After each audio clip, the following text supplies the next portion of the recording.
Hey guys, it's Priscilla. Welcome back to the Groomers table. Today's guest is going to be Jamie. Hi, Jamie. Hi. Thank you for having me. Oh, you're welcome. So tell us a little bit about yourself, Jamie. Who are you? So my name is Jamie. I own 2 dog grooming salons, an auto dealer, an online grooming supply company, and I breed standard poodles. Holy crap, she has her hands full. And you do it all on your own? I do, yes. Oh my gosh, how? I don't know, to be honest, most days. It's a lot. I don't watch TV. I don't have much of a social life, so my life is pretty much dedicated to my work and my kids. That's awesome, and that's crazy, though. I don't know how you do it. So funny thing is, like, Jamie and I don't really know each other. We know of each other, but we have been trying to hang out for the longest, and I feel like your schedule is so crazy, and then mine's crazy, but I feel like I'm a little bit more flexible, but yours is, like, really crazy. I don't know how she does it, but it's nice to finally meet you. Yeah, very nice to meet you. You have a beautiful salon. Thank you. And so do you. I've seen yours on, your Instagram and stuff like that, so it looks like you're doing a great job. Thank you. So tell us, how did you get into grooming? I'm going to give you another vet tech story. Okay, go ahead. So right out of high school, my mom was pressuring me into, I want you to go into the medical field. Anything but just some sort of, and I had no idea what I wanted to do at that point. Yeah. So I said, okay, well, what about vet tech? Because I'm really into animals. I grew up around breeding and farming and all that kind of stuff. So I went to vet tech school, and it was really expensive. And so I wanted to also do something else to where I can kind of get in my foot in the door in that industry. Yeah. So I found a little grooming school in Anaheim. So I went there, completed it, and right at the end I was like, you know what, I should start doing this at my house. A lot of the students there kind of started things out of their garage or their home. Yeah. So I bought some equipment and I started in my garage, and it just blew up. Wow. So I was doing that and working for vets at the same time, and it was just really hard working for vets because a lot of them are really just in it for the money. And putting dogs down just to make a quick buck off of euthanasia, not that it was necessary or anything, it was just, I saw a lot of crazy things. Oh my gosh. And because I was, I wasn't a full groomer yet, so I was charging, a fraction of the price that people around me were. So I really got that, like, thankfulness from customers that were like, thank you, like, my dog was matted and I really just couldn't afford it. So, like, I really felt like, the customers when they came to me for those types of things. And I said, you know what, like, I'm helping animals more here than I am working at these vet offices. And I stood up one day in vet tech school and I left. And my God. And I never came back. And the garage blew up and I was able to buy a brick and mortar salon within a year. Wow. Yeah, so. Then second salon came in 2016. Someone was selling their salon. Oh, wow. And then I ended up purchasing it, carrying the loan through her. And then, I paid it off in about a year.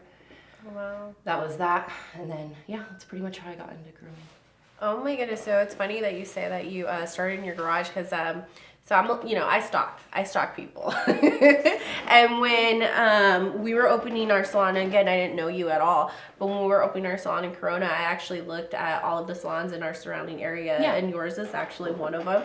I know it's not as close, but it's in Corona. Yeah. So I went through, read all your reviews. I'm just I'm a stalker. And I noticed that, like, a lot of your reviews at that time, a lot of people were saying, like, oh, I knew Jamie because, from her garage and this and that, and I was just like, that's awesome. Like, so if you're starting in your garage, you could then become and have your own thing. So that's an inspiration for many people, I feel.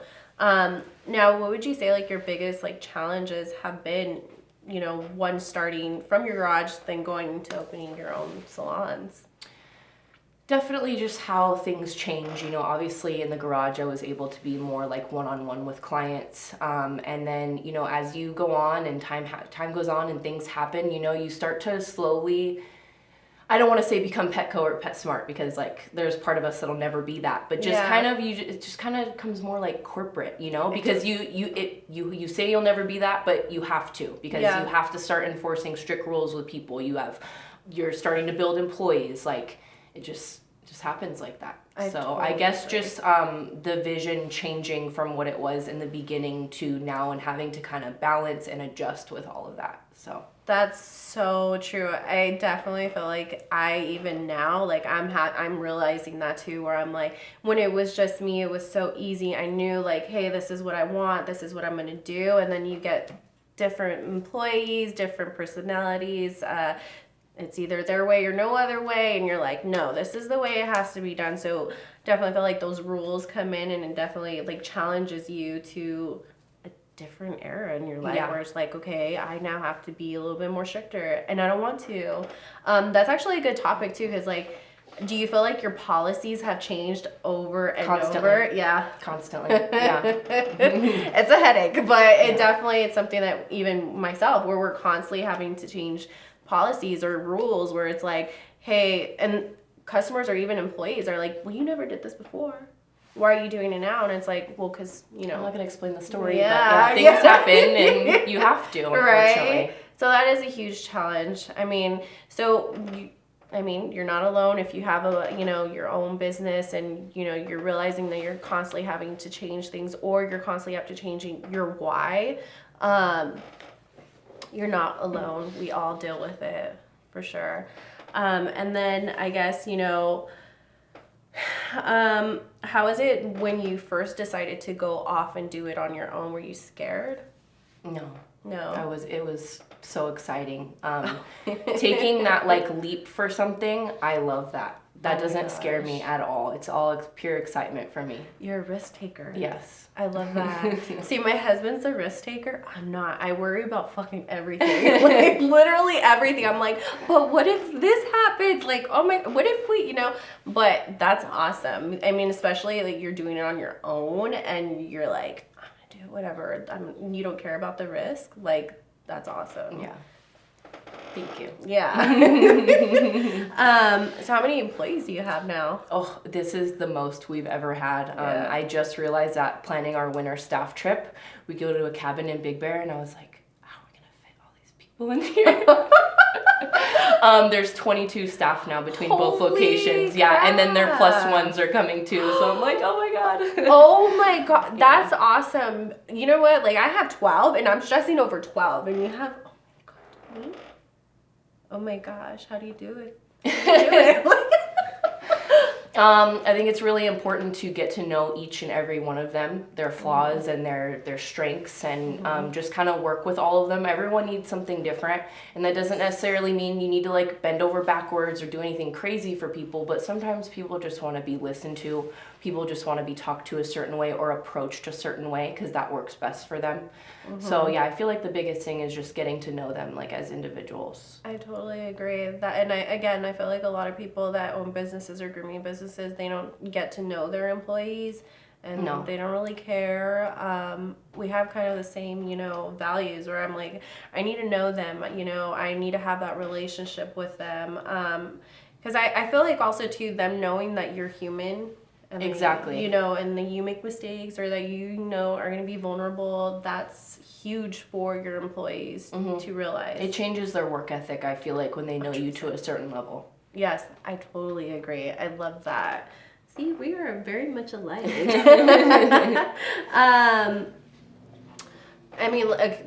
guess the conversation would be like your employees. How do you deal with like all those different personalities, all those different challenges that come with, having employees? I have meetings every other week, one-on-one meetings. And so that's kind of my chance to just be like, hey, how is the shop? How is your manager? How are your fellow coworkers? And then the last thing is like me, what can I do to make your day more productive and stuff like that. So I feel like really having that communication between employees is key to making each one of them happy, Yeah, that's beautiful. That's awesome. So I don't do the one-on-one week thing. That is great though. I'm gonna steal that from you. That's a great idea. You'll hear stuff you never you never thought you'd hear before. Oh no, like we definitely have conversations. It's mostly like a group thing though.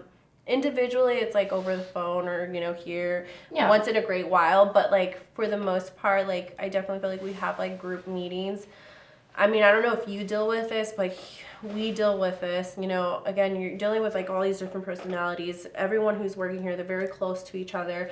But sometimes drama happens. And when that does happen, I have to then, you know, sit down with them and be like, we're going to talk about this and we're going to work this out. I'm not going to let you guys just be mad at each other. The vibe in the salon is really important, especially for the dogs. Exactly, 100%. Yeah, so when they're off and they're just, you know, headphones in, quiet or whatever, like, I come in and I try to nick that in the butt. Let's talk about it. What's going on? Yeah. Let's resolve this. We're going to find a solution and then work on it. Yeah. Do you guys kind of deal with the same thing?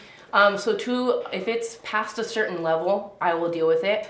However, when it's something small, I will coach them on how to deal with it, because if I go to that other person and it's like, oh wow, they ratted on me. Yes. How is the environment going to be when I'm gone? You guys are going to beef even more.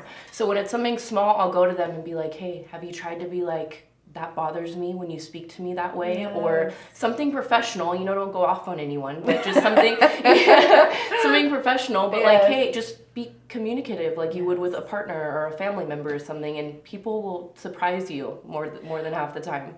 It's so crazy because, like, honestly, like, I don't have a lot of friends that are, like, grooming business owners, like, at all. So... Because we're all enemies. Yes, we're all enemies, We're all supposed right? to be enemies. But, like, you feel sometimes, even for myself, I feel so alone sometimes because I'm just, like, I deal with so much.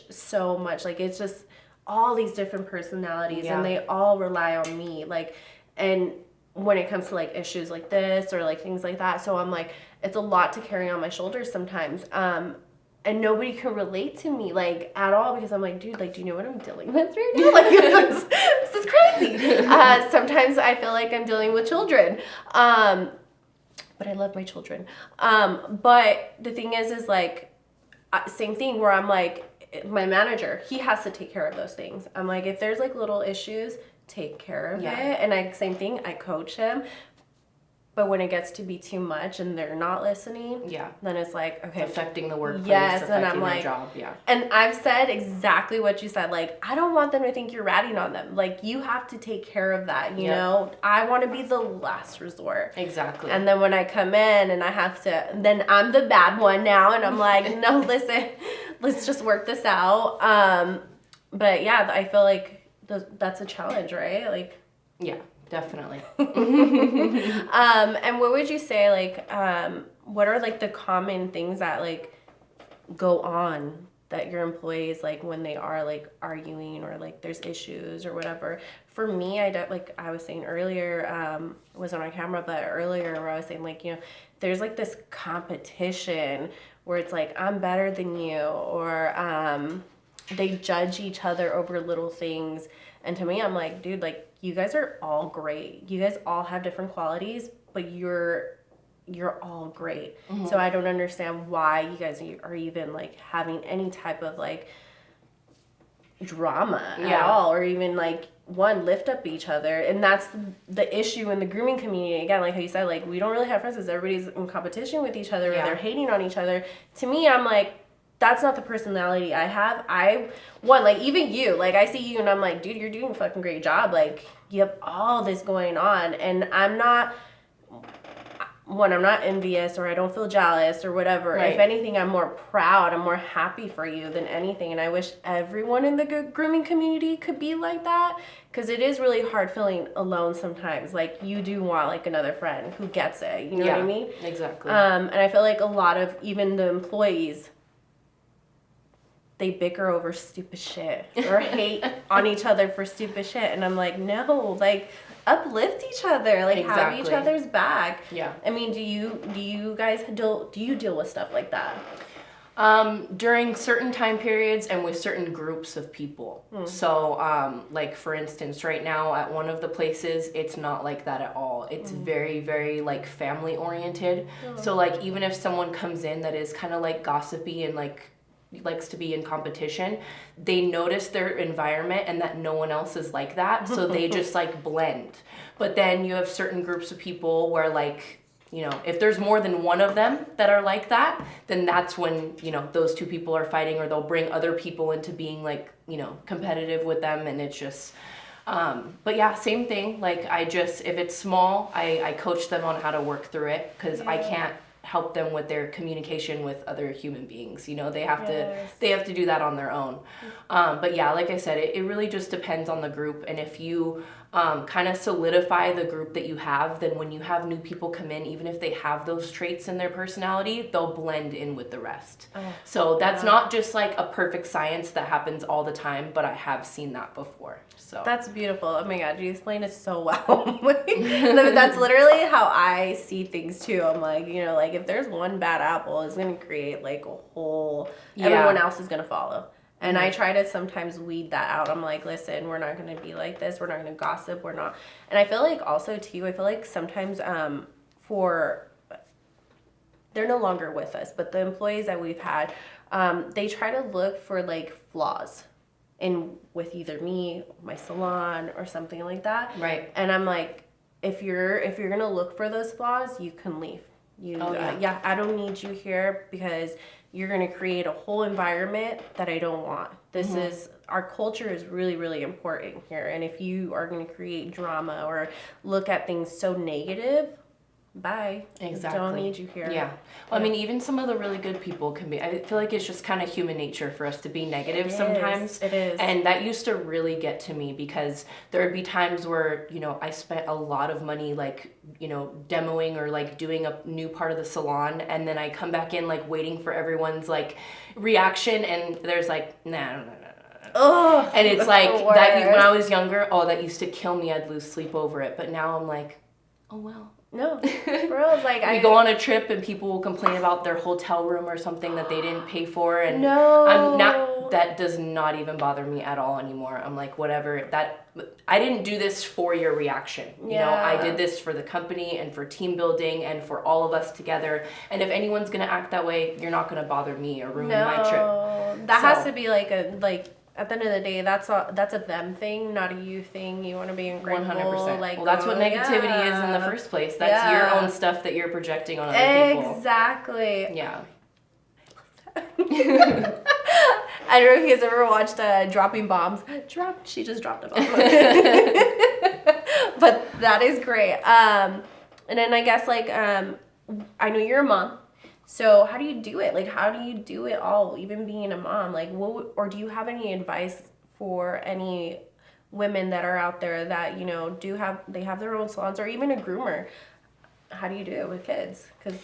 Well, I mean, my situation is very specific, so I have my kids 60% of the time. So I make sure the time that I don't have them are the days that I'm going into the salon so that I'm not taking any of my time away from them. Yeah. And then obviously they go to school and stuff, so while they're in school, that's when I'm filming or working from home or whatever. And then I make sure that when I have that time with them, that it's undivided. So just really keeping everything separate. And I do that with the businesses too. So if I'm in Corona, I'm not working on Buccheri Motors or Temecula, I'm working on Corona things. Yeah. So that's the best way that I can explain it, is to try to just keep everything separate and give everything the attention it needs in the moment. That's awesome. Then, another question I have. Do you still groom? I do. You do? It's on and off. Like this last, since Thanksgiving, was grooming 5 days a week until like the new year. Oh my gosh. So really it just depends on like, did we lose staff, or like people are been in and out with COVID for the last couple years. So in situations like that, if the salon really needs it, I step in. But other than that, if I am grooming, there's other stuff getting put behind. So there is a point where I do need to stop and like make sure everything, you know, from the back end is taken care of. Yeah. I totally agree. Like, same thing for me. Like, again, I don't really groom as much as I wish that I could, but like, I definitely step in when needed. I don't know about you, but for me, most recently we went to the Pasadena Groom Expo, and I felt, and I don't know if you ever feel like this, but I felt like looking at everybody grooming, and I was just like, oh my gosh, like, I'm a little bit behind. Like, I feel a little bit behind because, again, like, I have a business, I have employees, I have my 3 kids, I have tons of animals at home, I have a lot of different responsibilities. But I felt really, I don't want to say insecure, but definitely like, oh, I'm failing in this. Like, I'm not anywhere near where I need to be in my grooming. Do you feel like that sometimes? Yeah, I actually felt that way watching your videos from the expo. I was like I I have stuff to show for it. Like I am doing a lot of other things. So, it's obvious that I can't be working on my grooming skills every single day. But yeah, part of me is a little bit like, I've been grooming for 15 years. Like if I consistently did that every single day and went to trade shows and, I'd be a lot farther than I am now. Yeah. Grooming wise. But yeah, that does make me a little sad sometimes. Same. So I want you to know, I definitely feel the same way too. I'm just like, like most recently, we had Amber come and I went to school with her. She's an amazing groomer. And we have You went to school with her? Like while she was training? Yes. Wow. Yes, I know. So, seeing how far she's come, and I'm like, oh my God, I'm nowhere. And this is where like it's very bad to compare yourself to other people. But I was like, I'm nowhere near like how good she is. Like, but also too, that's where I kind of take a step back and I'm like, but I've had all these other responsibilities and I'm, our salons are doing great. And it's because I put in all that effort and all that work into to other people, into my salon and things like that. So, I mean, I definitely feel like, like you should never compare yourself to other people, even though we're going to do it because, again, we're humans and we like to do things like that. But it definitely sucks feeling that way, though. And I feel like for people, like, what helps you? Like, what helps you feel not as, like, sad or, like, feel like you're failing in a certain area? Well, my kids are alive and healthy and intelligent and everything that I have put effort towards is flourishing and doing well, or at least on its way to doing well. Yeah. So I can't put myself down for this one small detail. Exactly. All I can think is like, okay, if I really want that, then like I have a lot of startups this year, so I have a lot of ways to go until I'm like stepped back from everything. Yeah. So if I just tell myself, okay, once you get everything in order and you can kind of step back and be doing a little bit less work, if that's really important to you, then go at that. There's no timeline, there's no age, there's no nothing. If I want to do something, then I'll do it. Oh, I love that. Yeah, no, for sure. Like, no age, that's a good one. Because, like even like in my grooming school, there are like people like they were teachers, they retired, and now they're trying to do grooming, and I'm like, wow, like age is nothing but a number. Like you could literally start up at 50. Yes, literally. And have a beautiful business and flourish. Do you have any advice for people who are like looking to start a grooming business?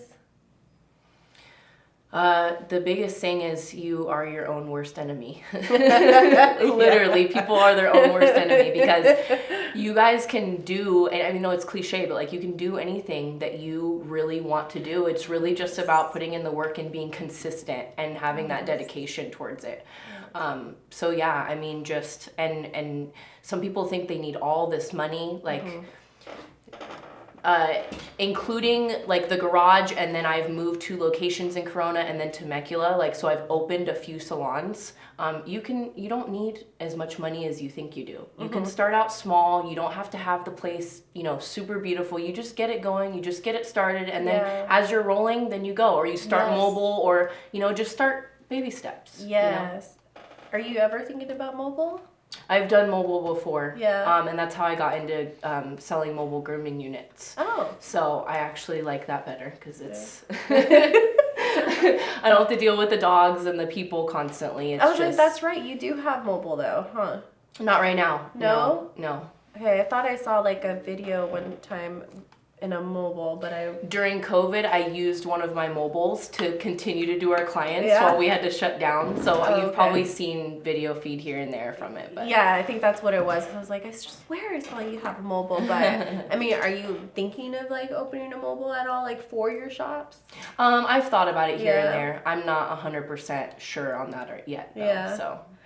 Okay. I mean, but you've groomed mobile. How do you like that? You love it? I love it. Yeah. I'm an introvert. I love being by myself. I love opening the doors and being in these really nice neighborhoods or these really cool places and just like, it's just me and the dog. And that's it. I love it. I couldn't. You can't? No. Like, I'm an introvert too, but honestly, like, I think it's like just the space. You know what I mean? Like, just. Like you're claustrophobic? Yes. I'm like, I can't deal with this. And then Honestly, what I really didn't like was the driving. Oh, okay. The driving.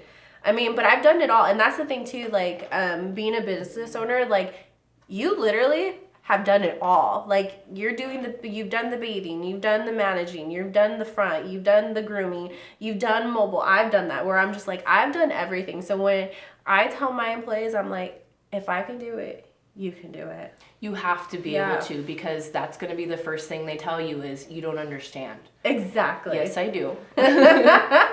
Right? I've been through it. Not only myself, but at this point, I've seen hundreds of other groomers do the same thing, and I promise you it's possible. Right? It definitely is. It's funny because, like, I don't know how many dogs you guys do a day, like, for just one groomer. Like, what is it? So every groomer, they set their max when they come to their employment. So we'll ask them how many they can do in an 8-hour period. We ask them how many large, how many small, and where they would like their small and large in a day. Yeah. So each person's schedule is like customizable, basically. Nice. So the groomers groom between 6 and 10 dogs a day. Nice. See, that's kind of like the same for us. Like, we definitely start off, like, we want everyone to do at least 6 dogs. Like, that's the minimum. And then if they can do more, then go ahead, we'll add you more. Right. But I don't even remember where I was getting with this. Oh yeah. So in the beginning, when I first started, I was doing like 17 dogs all by myself. Yeah. And it was stressful, but I was getting it done because I was like, I need these clients. I need my business to flourish. I need this. Exactly. So I was doing all of that extra work. And when I ended up getting employees, 6 dogs was too much for them. And I was like, what? Like, 6 dogs is too much. So I would constantly have to push them. And they didn't like it at first. They didn't like it at all. But I'm like, hey, look, if I can do this, I know you can. So having that background is super important for them to know that, like, okay, she's a groomer. She gets this. Exactly. She can do it. So do you feel like it's important for, like, business, like a grooming business owner to be a groomer? If you don't want everyone to step all over you, yeah. Do you have any advice? So we actually got someone, they had asked us at the Grooming Expo. He, not a groomer at all, but he owns a few businesses. I mean, and he deals with that issue. And I know a lot of groomers deal with that issue where they don't like if the owner isn't a groomer. I mean, do you have any advice for someone who, like, is owning a business and they're not a groomer?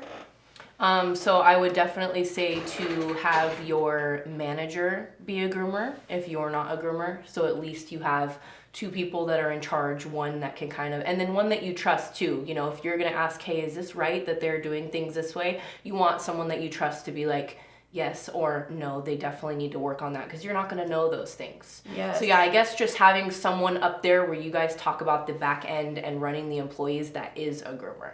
That's great. That's some good advice, and I definitely feel like that's so important to have a manager who is a groomer who's dealt with that. If you're not, yeah. If the owner is a groomer, then you can kind of get away with having a manager who's not, because you still have yourself there to kind of make those decisions. So. No, I totally agree, and that's funny because me and my husband always say, like, we have to literally clone whoever the manager is, like, clone them into us, because like they need to run the salon the way we would. Exactly. So it's definitely important to make sure that there's someone there that knows exactly what's going on or what needs to be done. Yeah. I